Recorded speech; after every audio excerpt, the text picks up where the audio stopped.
Another 65 women have contacted the BBC with allegations against Mohamed Al-Fayed going back as far as the 1970s. Their accounts include accusations of rape, sexual assault and sexual harassment.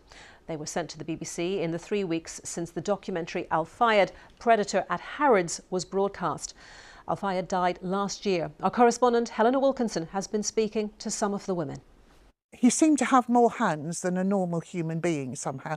Sheena, who's waived her right to anonymity, vividly remembers the moment she says Mohamed Al-Fayed sexually assaulted her 47 years ago.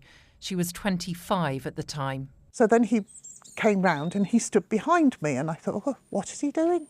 And then he sort of lurched and both of his hands came down over my shoulders to the front. And then one hand came down and went on my leg. It was 1977 and Sheena was working in the rapidly expanding Gulf port of Dubai. Al-Fayed asked to meet her about a job, then assaulted her. I just was stunned, really. That's the best word I can think of. I was stunned. And eventually he moved and told me that I would regret it. His parting shot was, "You will regret it."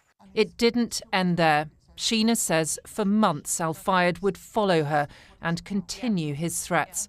Sometimes he would grope her again. And in the end I realised that stalking was something that describes beautifully what he was doing to me. That is the perfect word.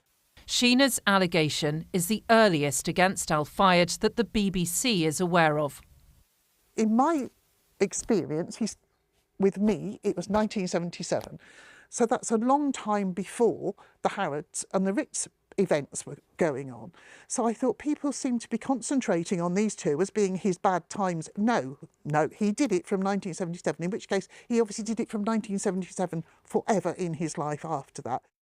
It was at Al-Fayed's family home in Surrey that another woman says she was the victim of repeated attacks and was held against her will by him. He started to stroke my thigh under my skirt. Margot, which isn't her real name, was 19 when she applied for a job as a nanny. She's portrayed here by an actor. One morning before 5 a.m, I was awoken by my bedroom door opening and Al-Fayed came in, shutting the door behind him. He sat down on my bed, deliberately squashing me up against the wall. Then he got under the sheets with me. His hands were everywhere. He raped me. Margot says she was kept prisoner by him for several days at the Oxted family home and was repeatedly sexually assaulted. Like other women the BBC has spoken to, Margot believes she was offered the job under false pretences. The job just didn't exist. He didn't need a nanny. He didn't want a nanny. Looking back, I believe I was recruited purely as a potential sex partner or plaything for Al-Fayed.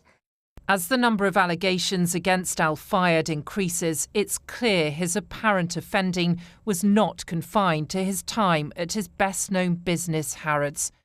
Helena Wilkinson, BBC News. And in response to our inquiries, Harrods have said since the airing of the documentary, so far there are 200 plus individuals who are in the Harrods process to settle claims directly with the business.